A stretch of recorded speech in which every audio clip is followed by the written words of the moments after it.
Hey everyone, welcome to our Pachelbels Canon video to practice how to read it, some of the main sections so you can practice that, and then later when we're in class or on your own you can practice the different sections.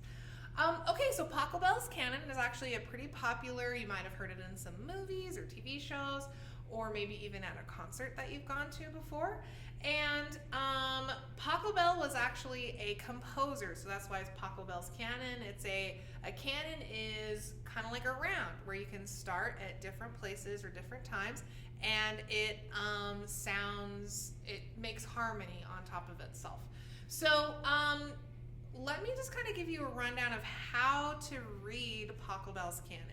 So how to read it is basically, do you see how there's larger capital letters throughout this? There's an A, there's a B, B is at measure 9 if you can tell that. There's a C, a D, a large E, I think even in large F, and a large G and a large H. So if you just kind of take a look at that, and then do you see how there's also smaller lowercase letters kind of throughout as well? So you'll notice kind of at the beginning that we have a large A, and then in measure 5 we have a small lowercase a. So what this actually means is even though the music is written out and it's a full 2 pages, it's actually, we could have it where violins started at A, while the violas started at large G, and the cellos and basses started at large D, and it wouldn't sound bad. It actually sounded beautiful, and the harmony would be there already without us having to have different ensemble music. So what's cool is we can actually learn all these parts together, and then when you get with someone else, you can make a duet by starting at C or starting at D at the same time. So that's kind of the cool thing about the way this music is written.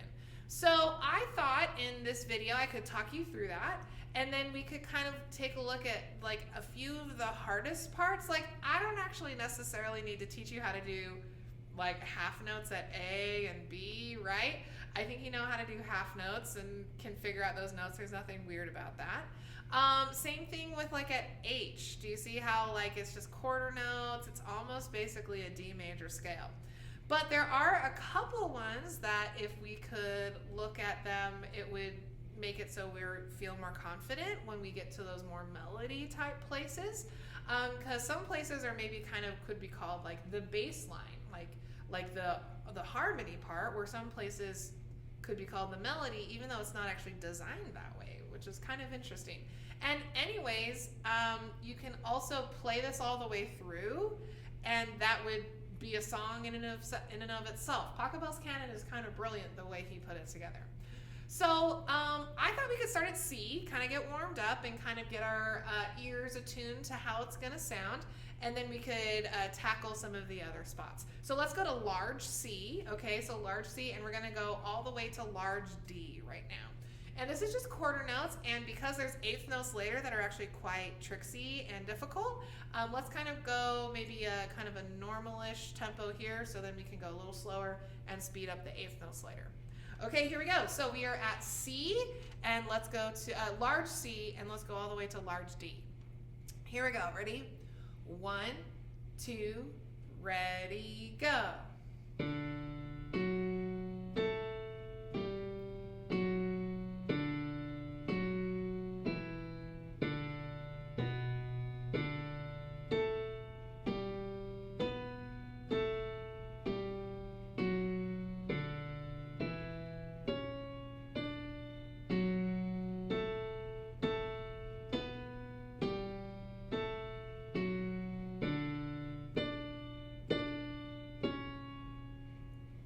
Not too hard, but you did have to make sure you weren't losing your spot and getting distracted by jumps and skips.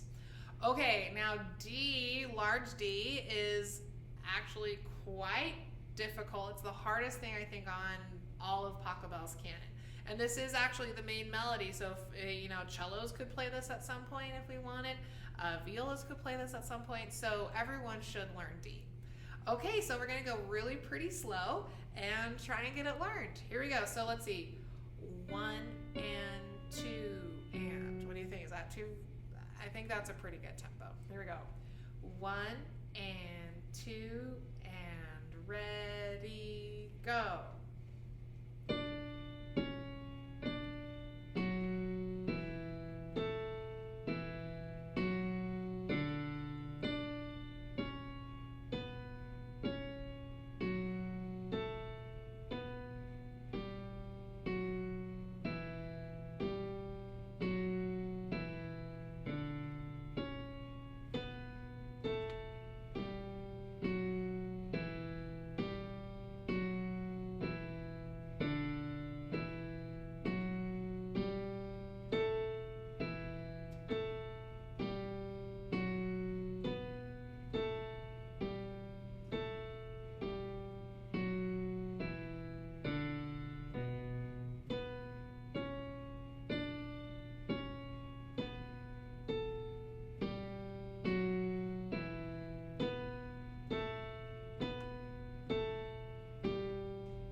I think we're gonna do that one more time, just a little bit faster. It might eventually go faster once we're performing it more, but I think this is just for practice. Here we go, ready? 1 and 2 and ready, go.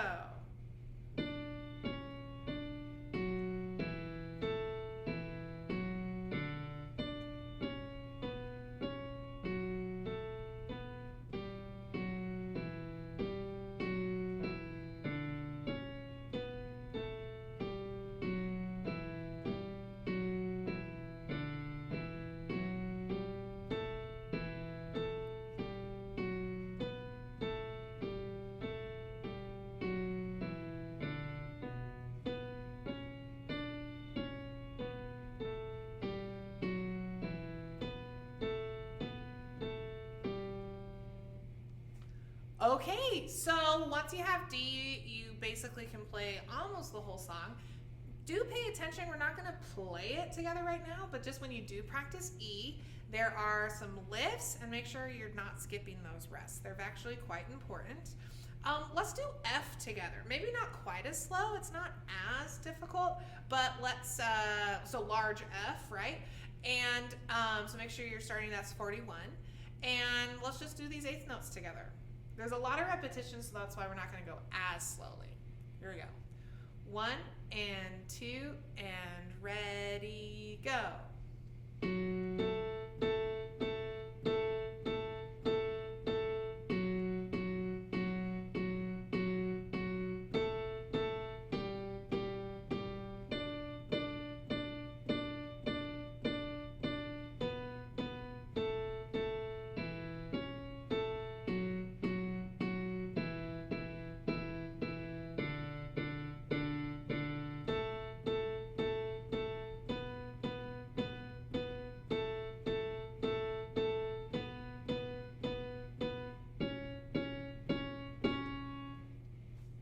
Nice. And the last part we're going to practice in this video is G. Now remember, still practice A, B, and H and E, but they're just quarter notes. I don't think you need to hear them. And then really we'll practice the most in class to put it together to make those harmonies.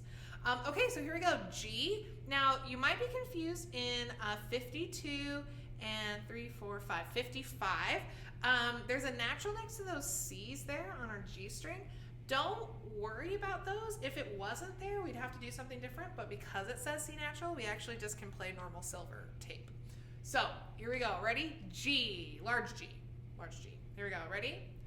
1, 2, ready, go.